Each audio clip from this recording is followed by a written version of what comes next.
Welcome to the CEC Report. It's the 11th of April. I'm Robert Barwick, and I'm joined today by a special anchor, CEC's Australian Alert Service Editor, Elisa Barwick. Welcome, Elisa. Thank you. So, what do we have on today's CEC Report, Elisa? On the report today, we're going to cover 1. Currency war is hyperinflation bomb. 2. Killing people won't save the British system. It is the British system. And 3. Financial parasites mourn their pin-up girl. So firstly, currency war is hyperinflation bomb. Now, as watchers of this program would have seen in the last week or two, we now have an addition to the so-called quantitative easing policy, which is, we've dubbed it quantitative stealing. And of course, most prominently, we've heard of this occurring in Cyprus. It's also occurred in places such as Spain. And that involves the literal stealing, the robbery of people's bank accounts. This policy... And it's planned for the whole world, really. Well, that's right. It is an active policy now. We know that it is in writing in countries such as the United States, across Europe, and in even New Zealand, which was the model for it, actually. And we revealed last week here at Elisa that its sources close to us have confirmed it's definitely planned for Australia too. Mm-hmm. And this policy really has been planned since the GFC beginning in 2008, and then by 2010 it was already in a written form in its early stages.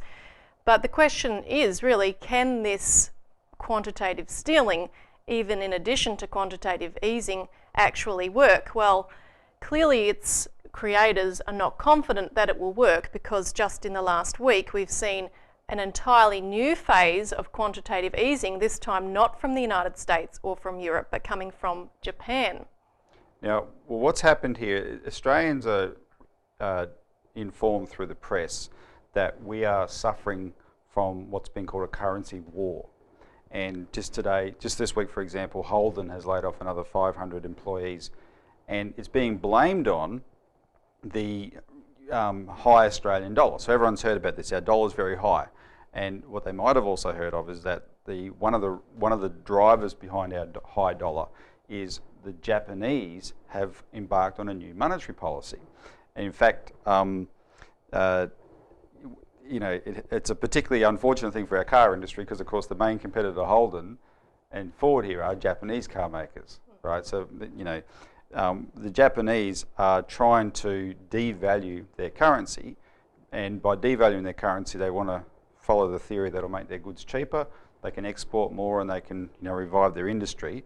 It's actually a foolish argument. We won't have time to go into that, but if you look at the scale of it, is what's stunning, because even that argument is a fraud, because it's a ruse to come up with an excuse to literally print trillions more dollars.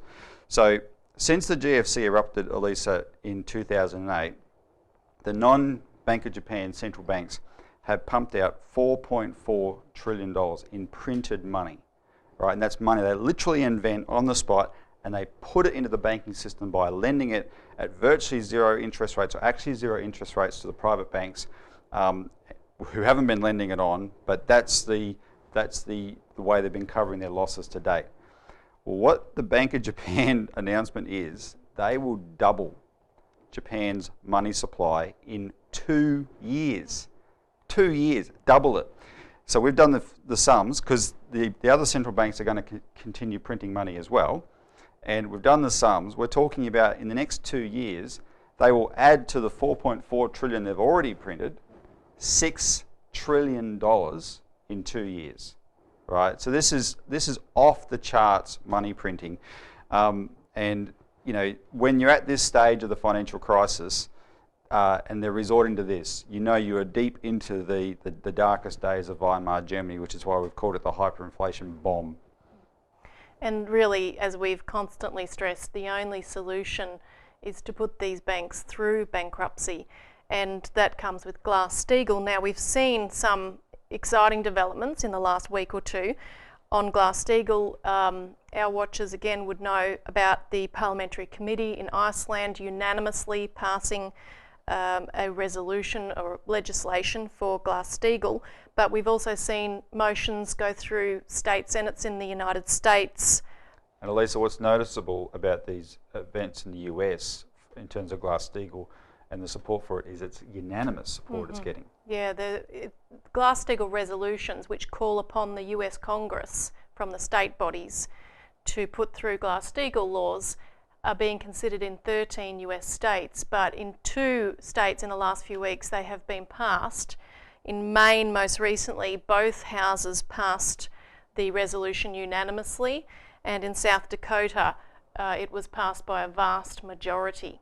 And I know from our communication with people in the US that one of the things that's driving the unanimous support is they're noticing what's happening in Cyprus and Europe and realising, well, this is worldwide. Yes, and even in Australia now we have discussion of this. Actually, the same day as our April 3 media release on the stealing of bank deposits in Cyprus went out, the Newcastle Herald had an article by Greg Ray, and he said directly that the repeal of Glass-Steagall is what has caused this crisis.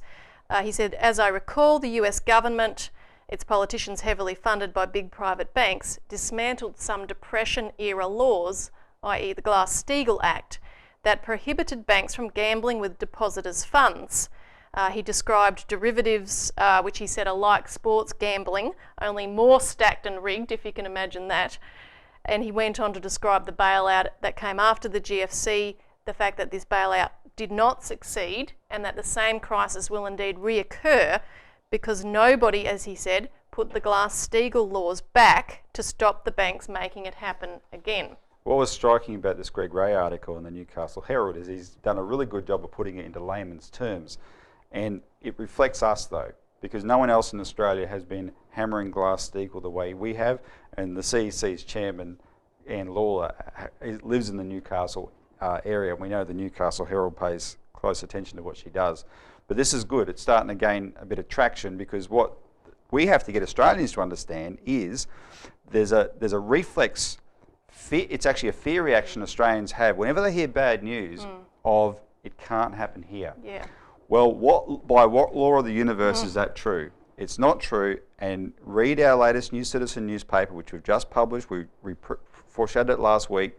Look at the graph on the front page of it, of our derivatives on our banks that you've seen versions of before. It is happening here. It's being planned here, and the consequences will be just as devastating here. We need Glass-Steagall here. And we're going to talk about in the next segment the consequences of not having Glass-Steagall, the implications of this policy of robbing the people to try to save the system.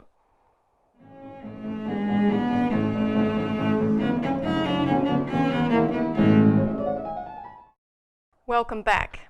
And now we're going to talk about point 2. Killing people won't save the British system. It is the British system.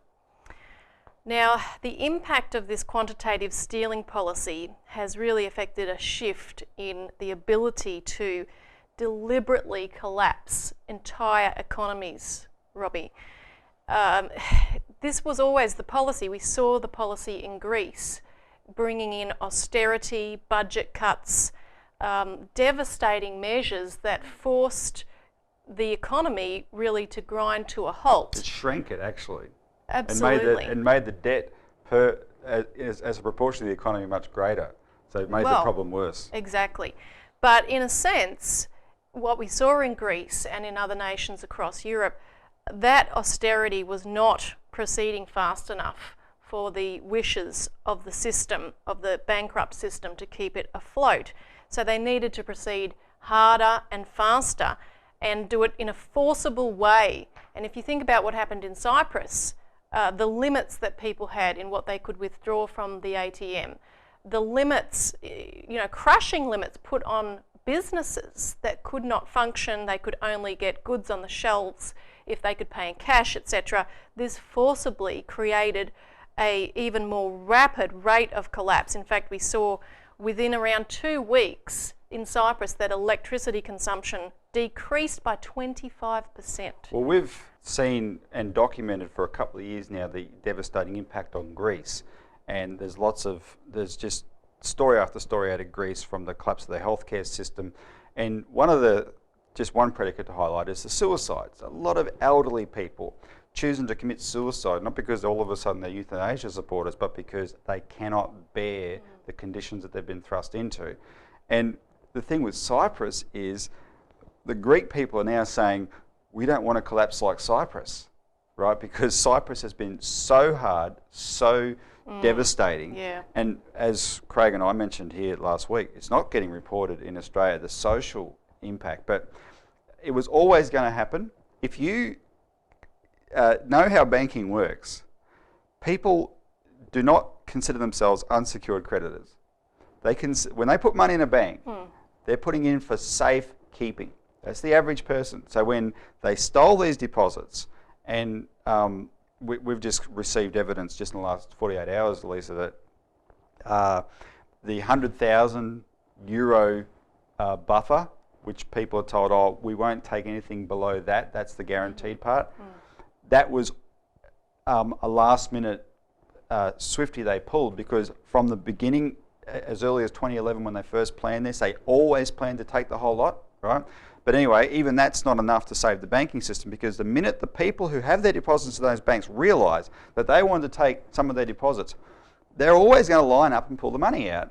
And so they've had to impose this liquidity freeze where people can't take anything more than €300 a day, and they're saying, oh, they should live on that. Well, they can't live on it. And the things you just said are the truth. And there's a collapse of commerce, and commerce, real commerce, physical commerce, is the daily lives of people, right?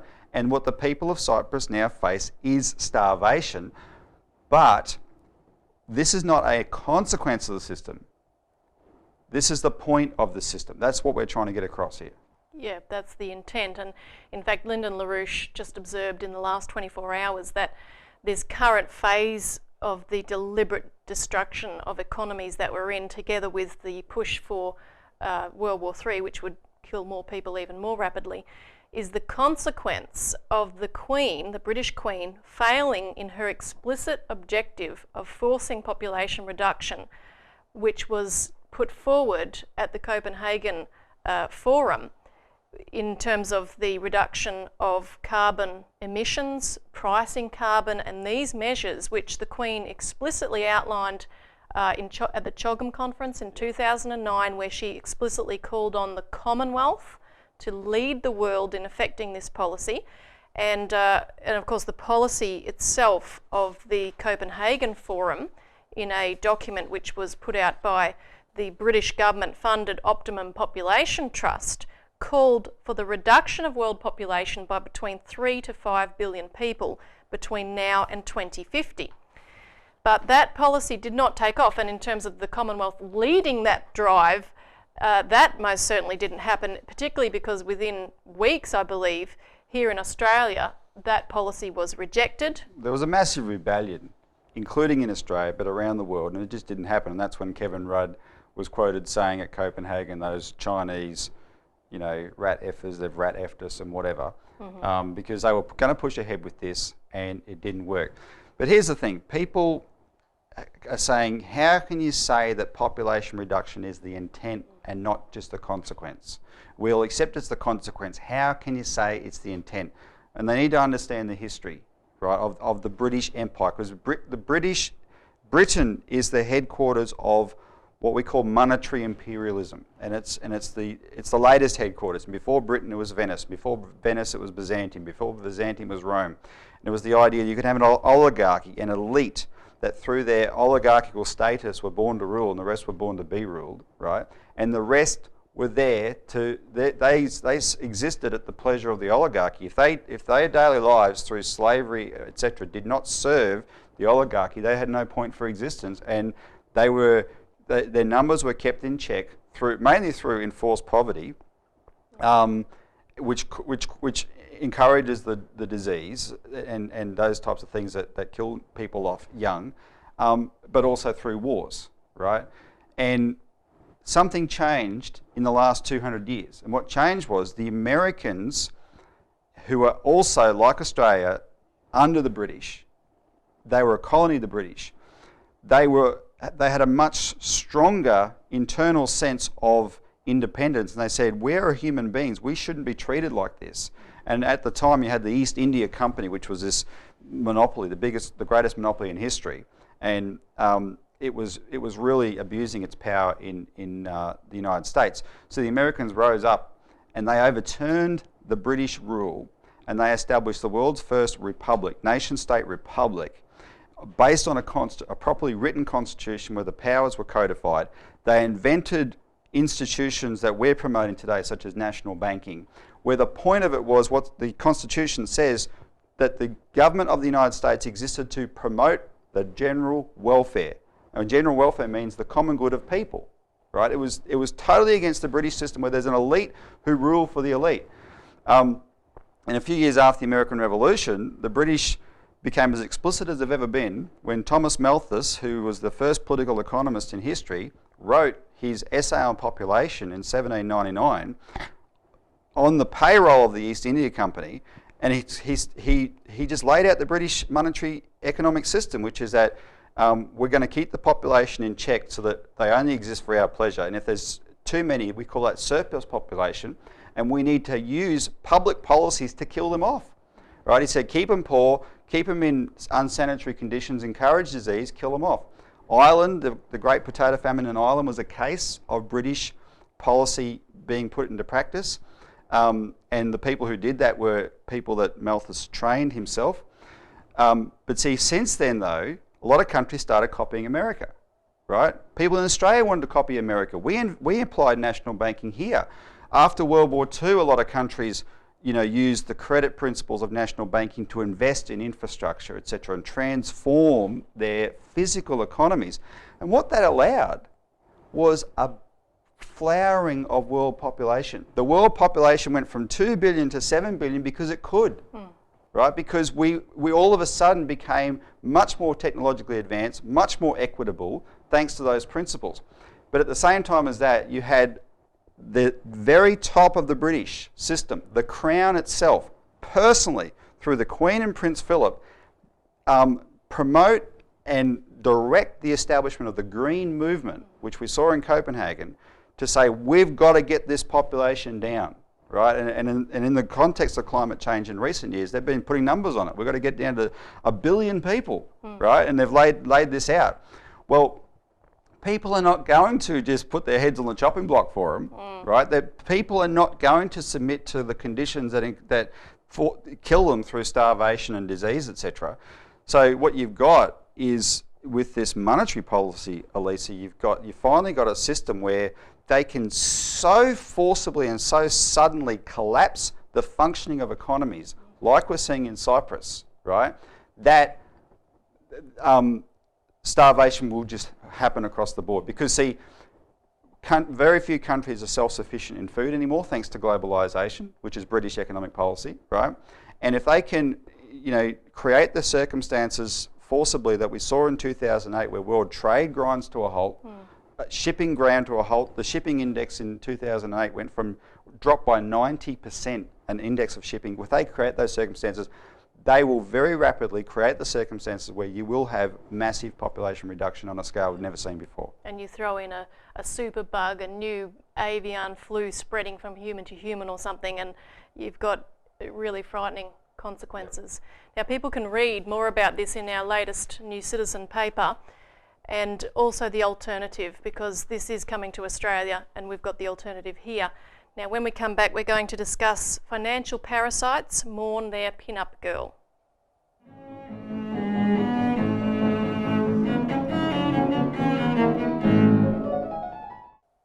Welcome back.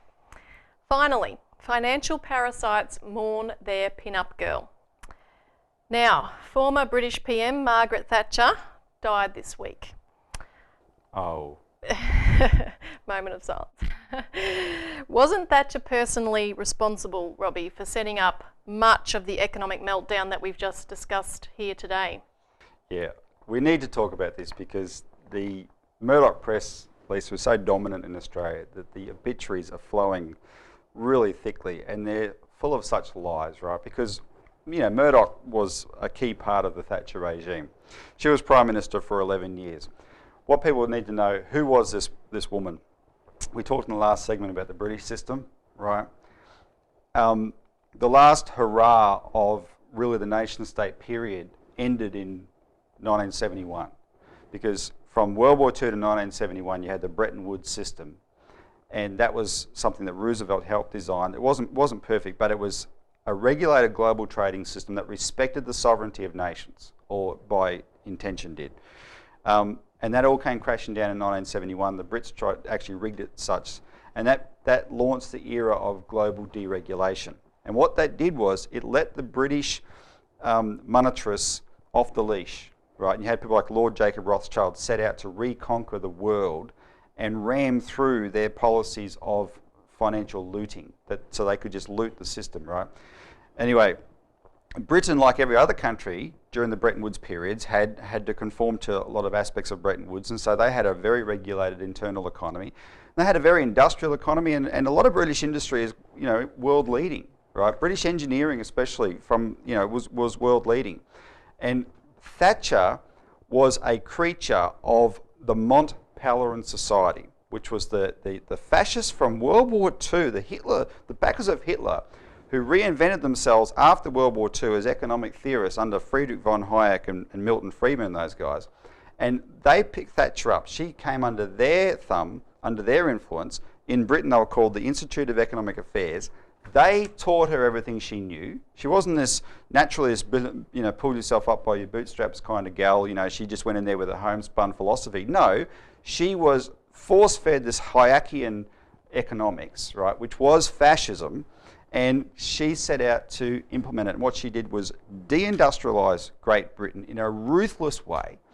She invented things like climate change to help smash the coal miners' unions, and even though Britain today is still importing 56 million tonnes of coal, they're importing it rather than their own miners do it, because they wanted to smash the unions. And as part of that, she was instrumental in the climate change fraud.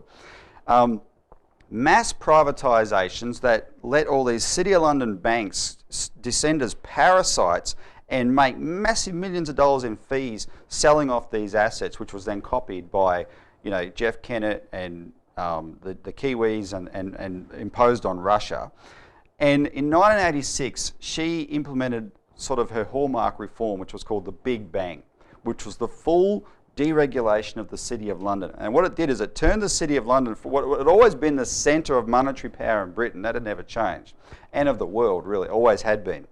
But it became the centre of the world's derivatives bubble. To this day, most of the world's derivatives bets are laid in London. All the ones that bankrupted Wall Street in 2008, Lehman Brothers and AIG and those banks that went under, it was their London bets that bankrupted them, because they weren't allowed to do them in America. They can only do them in London, right? The City of London is a lawless financial enclave which is protected by the British government. She set that up, right? Well, go to Britain now. They're in as deep a recession as anybody, because they don't have any other kind of economy anymore. It's all based on financial services, and it's all collapsed. And she set that up. Thanks, Robbie. That's all we've got time for this week. Now, don't forget to go to our website and download The New Citizen. Thanks for tuning in, and don't forget to tune in next week.